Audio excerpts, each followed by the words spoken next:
back on the Cocoa Pods podcast, a feature of the Birth Center for Natural Deliveries Foundation.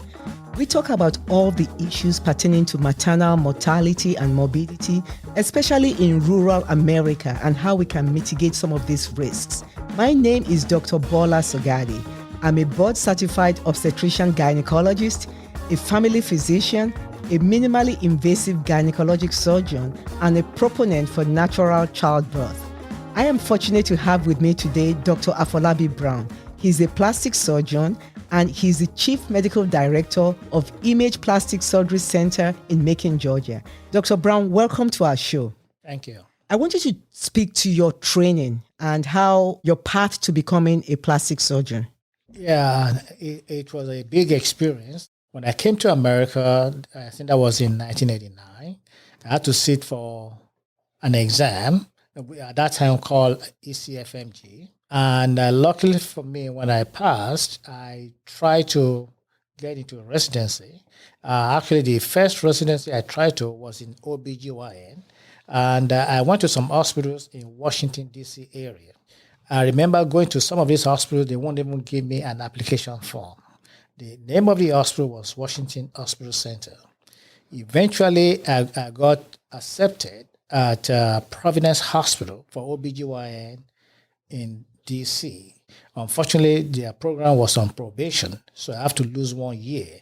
So next time, instead of me applying for it around the area I was in D.C., I actually physically went into this hospital to make sure that by seeing me, I'm actually accepted. Because at Washington Hospital Center, my experience there was very bad. I saw a young lady and I asked to be given a residency form. She looked at me strangely and called an older lady who was chain smoking. And that one just said, go ahead and give him the form.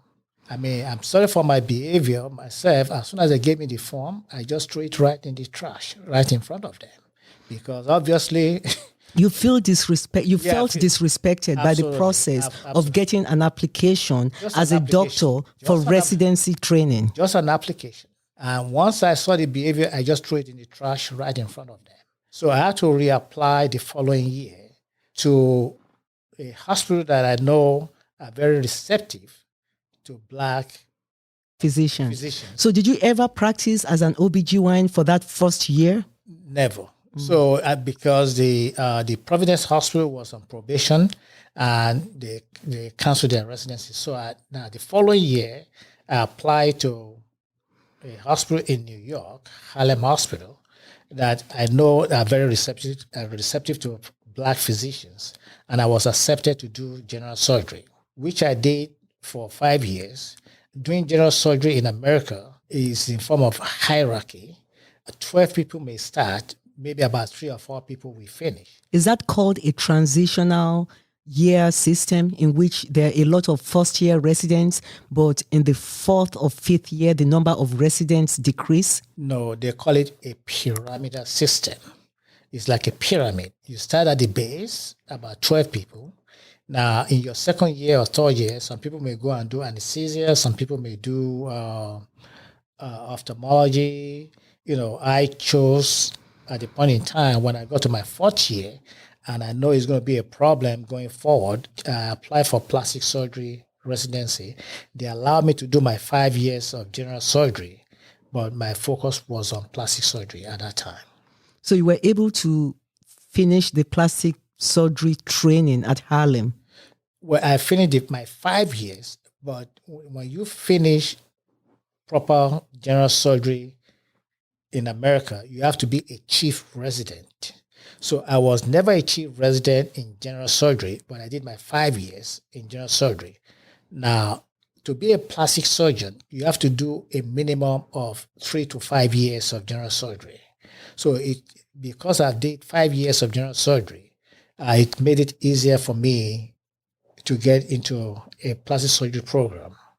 Now, know very well, because of the pyramidal system, there are some people trying to be a general surgeon in those days, in the 90s, that actually do residency for up to 10 years, 12 years, in order to finish as a general surgeon. You have to finish as a chief resident before you can finish general surgery.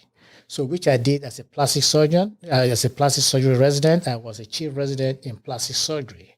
When I finished, and then I moved from New York to Georgia.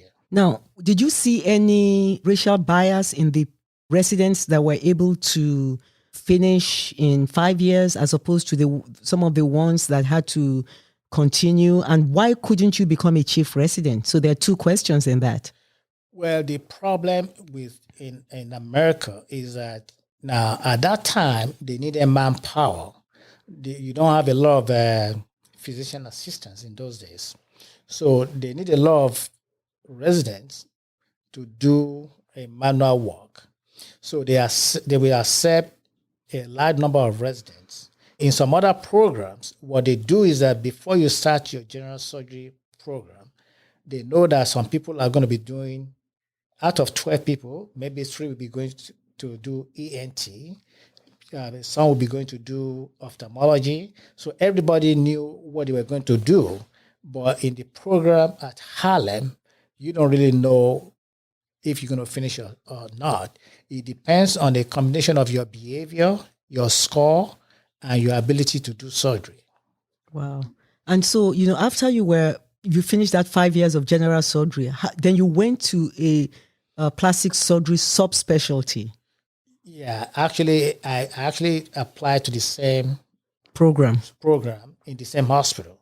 Mm-hmm. Yeah, but I had to meet with although it was an Harlem program, but it's controlled by Columbia University. So I had to meet with the chief of plastic surgery at Columbia to be introduced and to be accepted to the program in Harlem. So now you are a plastic surgeon, you've been practicing, you have a wealth of experience, and you take care of a broad spectrum of patients, including minority patients. What barriers do you have in taking care of your patients as a plastic surgeon, American-trained plastic surgeon, originally from Nigeria? Well, when I came to Macon, initially I was accepted. I mean, we shared calls and everything was going well. But unfortunately, at a point in time, some of the people I was sharing calls with, they are patients that are white. They don't want me to see them. Yeah, they didn't want me to see them. So the Caucasian patients didn't want you to see them. Yeah, and that created a problem with the people I was taking calls with. Mm. Wow. And so you had to pull out of that call group. Well, I mean, that group, which later formed a group by themselves, they pulled out of the main hospital in Macon, which is the medical center. They pulled out, they formed a group by themselves. There were 3 of them at the time, and the remaining 2 of us at that time at the medical center, we cover for each other. So when you take care of minority patients, I mean, do you face, what kind of barriers do you face? I've heard of some physicians telling me that even their judgment, their clinical judgment is questioned, that their surgical skills are questioned by non-peers, people that are not their peers, and at times also by their peers, but in a way that does not make sense. Yeah, I have 2 examples of those. When I do breast reduction, a lot of women have extra tissue on their side, and I try to manage that by doing liposuction at the biggest hospital in Macon. I was challenged for years, over 10 years, that I was doing illegal surgery. And I fought with them all the time that that's a way to do a breast. You can do a breast reduction by just doing simple liposuction. But we have to take tissue out for the insurance people to know the amount of breast tissue that you took out. Unfortunately, one of my colleagues went to complain that if he had to do a similar surgery, that he had to charge the patient for that procedure. I don't do that. Secondly, I remember doing removal of a disease of the skin, which we call hidradenitis. That's infection of deep tissue in the skin. And this happened to be a white patient. This same white patient in this same hospital, I've done a similar surgery for her 5 years prior of the infection that affected her groin. Now, this time around, she had this same lesion under her breast tissue.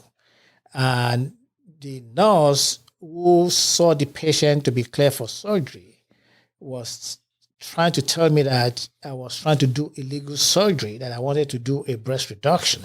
And I tried to convince them that, look, this is a removal of skin of the lesion that extends under the breast and the upper abdomen. There's no way you can close that wound unless you rearrange the breast tissue and move the skin of the abdomen up in order to close the wound. Now, it was very annoying in the sense that even while I was doing the surgery, I insisted on doing the surgery because I knew exactly what I was doing.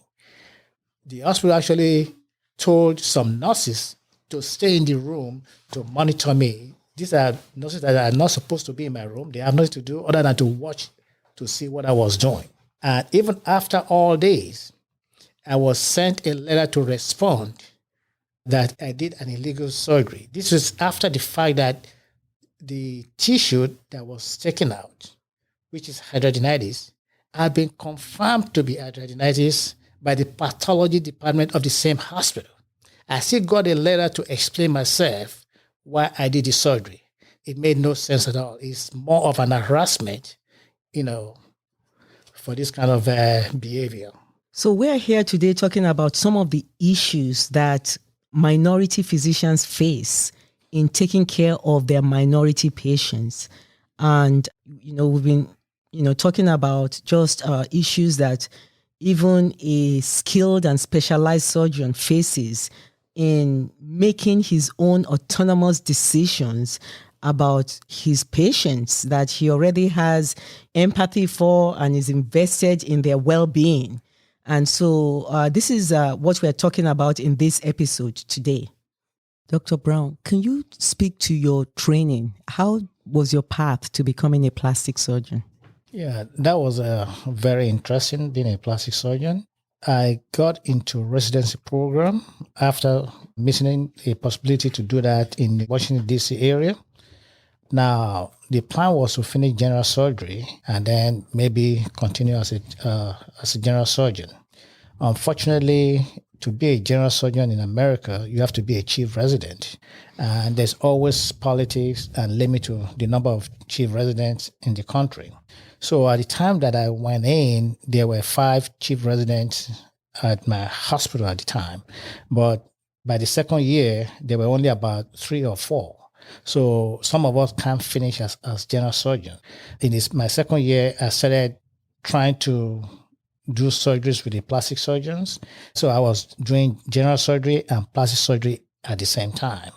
I took course for general surgery. I also kind of worked with the plastic surgeon at the time. So in my 5th year, I was accepted to be a resident plastic surgeon as a resident. And that took from 1997 to 1999.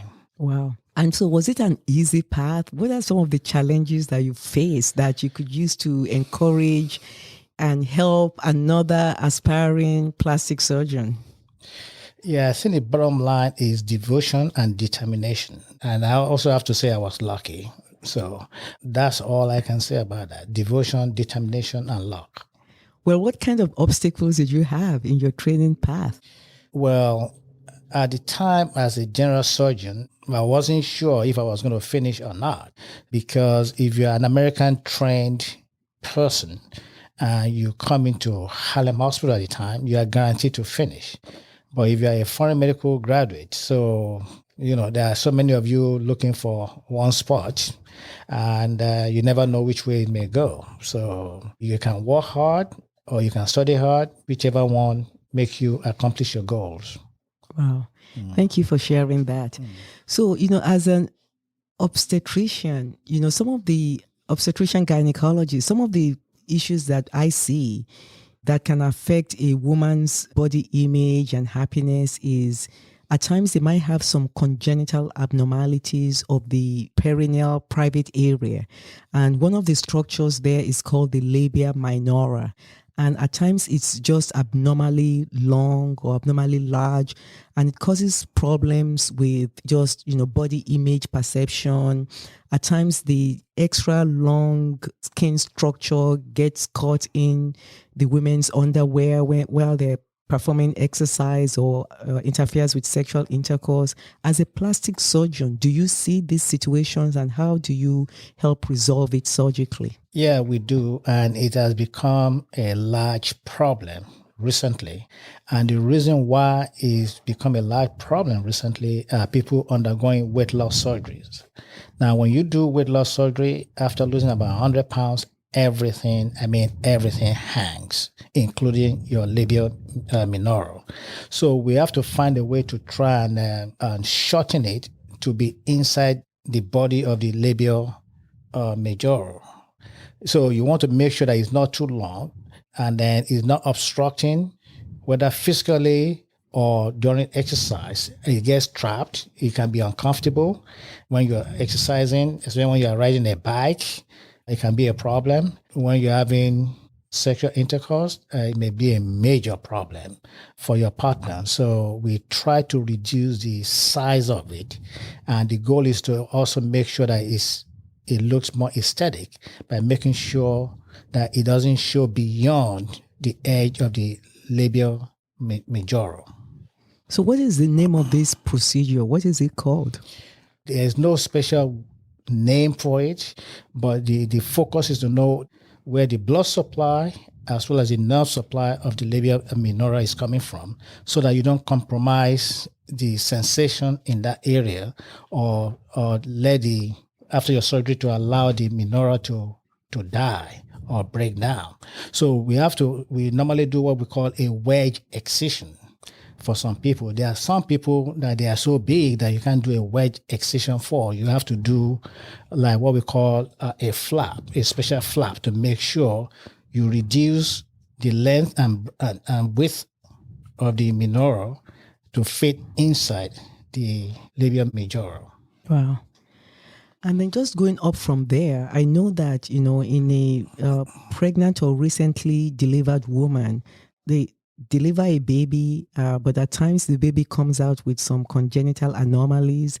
And one of the common ones is that the baby has extra fingers and extra toes. And please, can you speak to the diagnosis of that and how that is managed as a plastic surgeon with also experience with hand surgery? When it comes to multiple fingers, we call that polydactyly, and that means extra digits. Now, the extra digits have levels of complexity. The extra digit may be attached to the rest of the digits by just soft tissue, and that's very easy to address. Some as simple as just tying a suture, and that digit will fall off. And some, if the soft tissue attachment is wide, it may have to be done in the operating room. Some are more complex. That is a combination of soft tissue and bone. So you have to try and cut off the bone and then remove the soft tissue, and then make sure that the closure blends with the rest of the finger or the rest of the digit. Now, when it comes to the fingers being attached to each other, we call that syndactyly.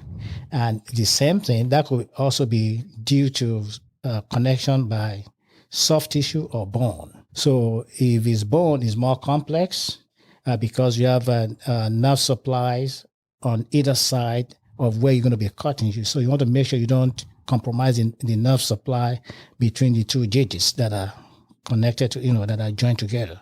So if it's just soft tissue attachment, you can do what we call multiple flaps, like, we call it Z-plasty, to release that. Now, if the bone is involved, you want to make sure there is function at the different level of digits. So to make sure that when you cut the bone and separate the digits, that there is functional. Because if it's not functional, the alternative is just to cut the digit off. If you can't bend or move the digit one way or the other, it becomes a sign for trauma. So it has to be removed. So in a newborn baby, when do you normally do these surgeries? Because, the baby comes out and the mother notices these findings, how long after birth do you perform these kind of surgeries? Yeah, if it's a soft tissue attachment and simple, you can do that almost immediately. The baby won't feel so much pain, so you can just tie a 6 suture on that and it will fall off. Now, if it's more complex, you want the baby to be at least 10 pounds or at least 3 months old before you do that. So another kind of injury that we see that is obstetric related to the baby is when there has been like a forceps delivery, which is becoming not as common.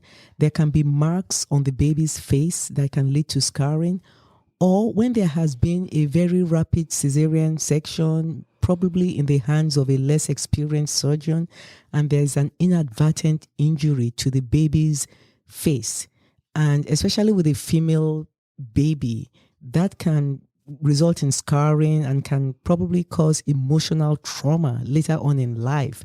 How would you as a plastic surgeon approach these obstetric-related facial injuries of the baby? Thank you for the question. There are so many possibilities of outcomes. When there is that kind of injury, you want to make sure that the repair is done meticulously. Now, unfortunately, people are different. I've had an experience with a young 5-year-old, apart from a baby, young 5-year-old girl who had a big scar after an accident.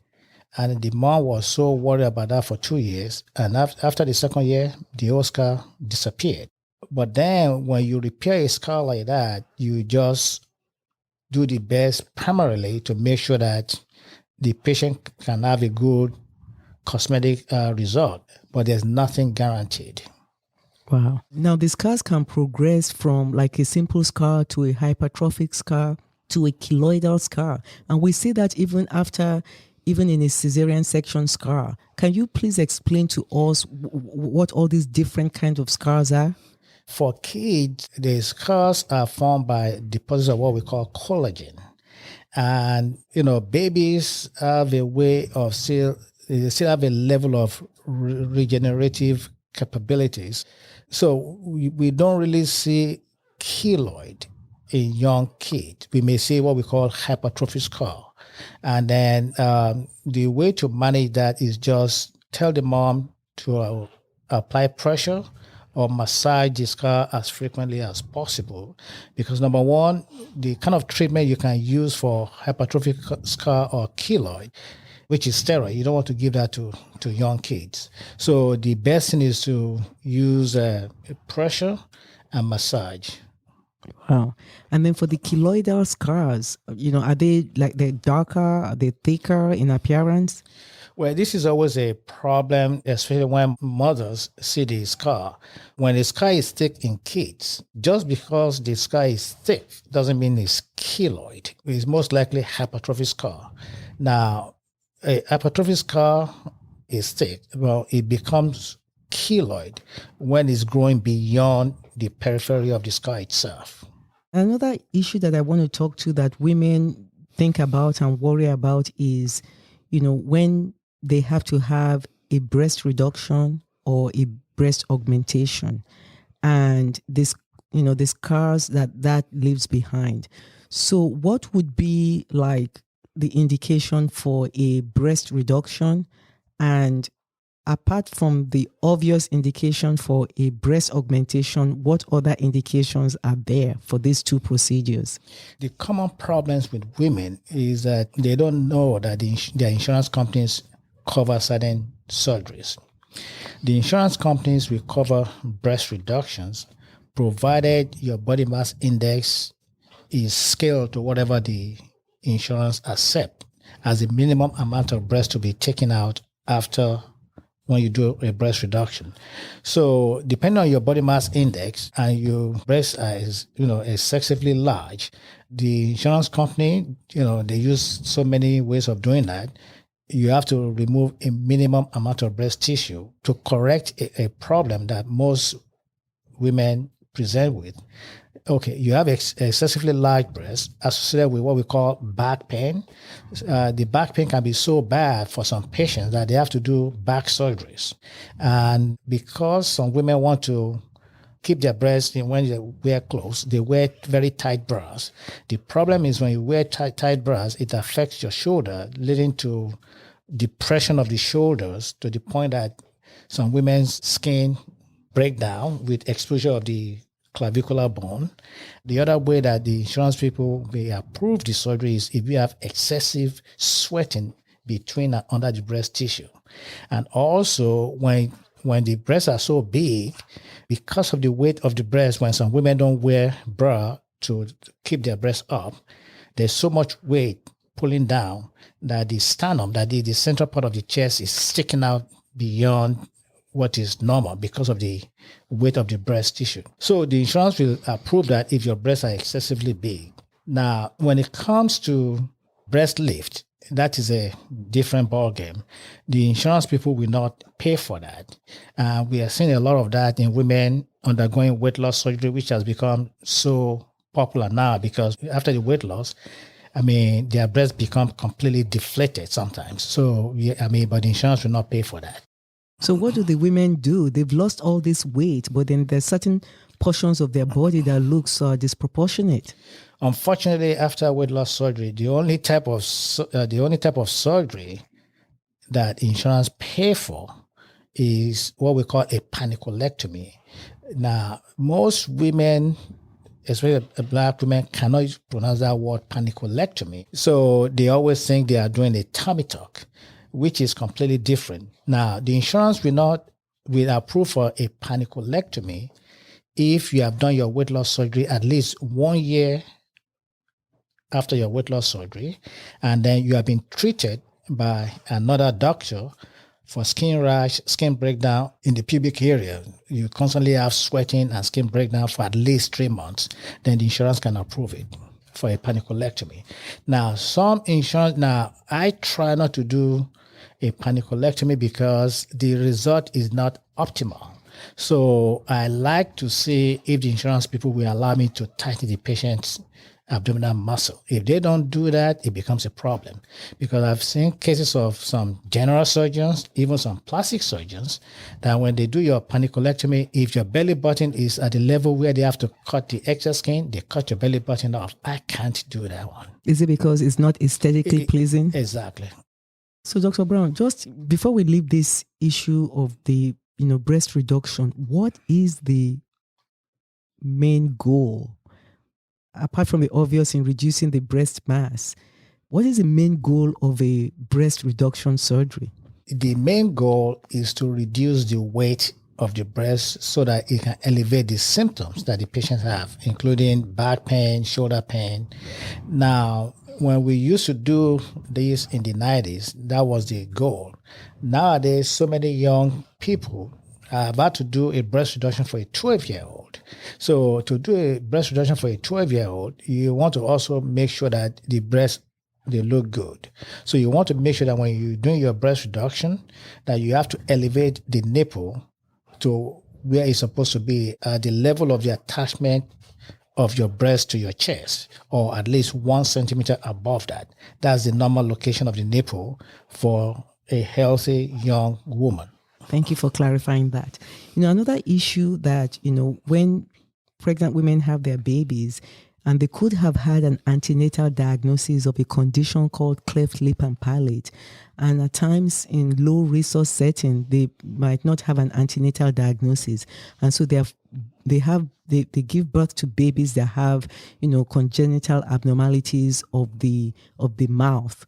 Can you speak to this cleft lip and palate, how it is diagnosed and how you could treat this from a plastic surgery point of view?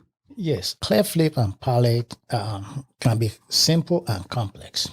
And it can also be an emergency.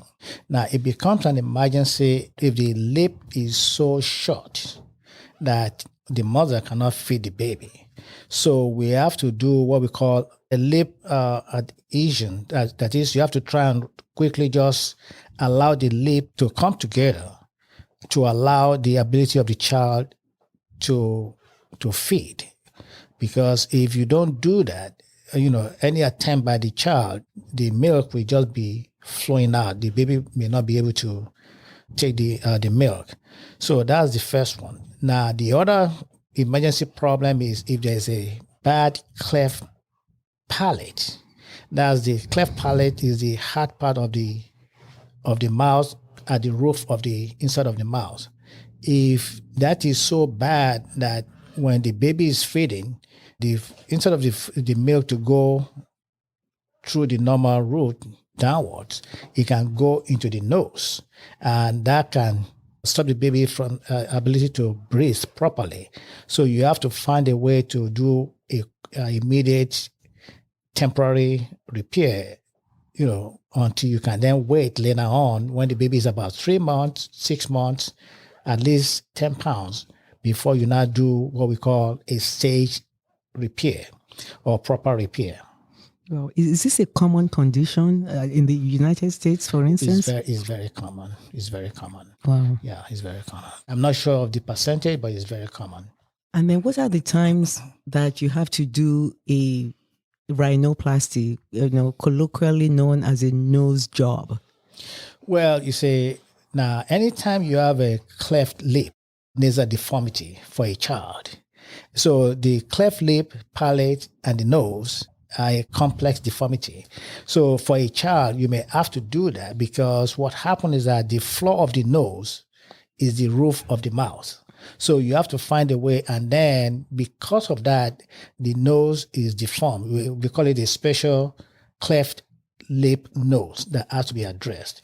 Now, later on, when especially men and women, you can do a more cosmetic, or you may have to do a nose job to improve your ability to breathe properly, because sometimes some people are, they grow up and they have a step off of the inside of their nostril when they smoke cigarette, they snuff cocaine.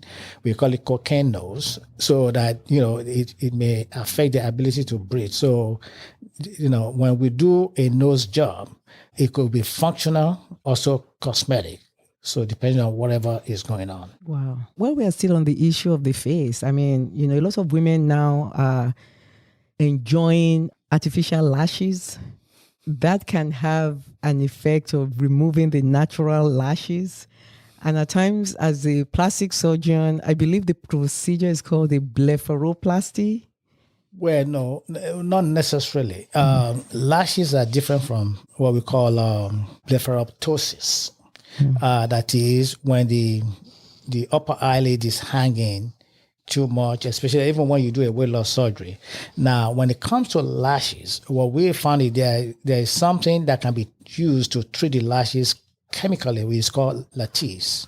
Yeah, people can be given lattice to apply on their upper eyelid, and their lashes may grow.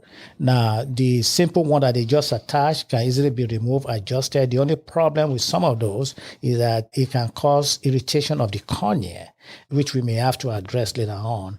Now, but when it comes to actual blepharoptosis, then we may have to do eyelid surgery. Now, that could be different. It could be cosmetic, or it could be obstructive, because if it is hanging too much, that means when you look, your visual field can be blocked by your hanging upper eyelid. So we may have to elevate the actual muscle itself so that you don't block your pupil, or if it's just hanging skin, we just address the skin. So there are different complexity of what needs to be done with that.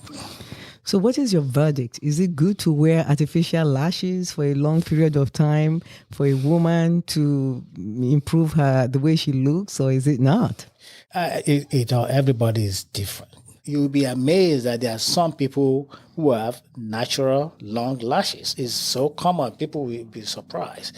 That is an individual thing. And, to me, I prefer for them to try lattice to see if it's going to work. The only problem is when you use lattice, it may have to be done for a very long time before you have that elongated growth.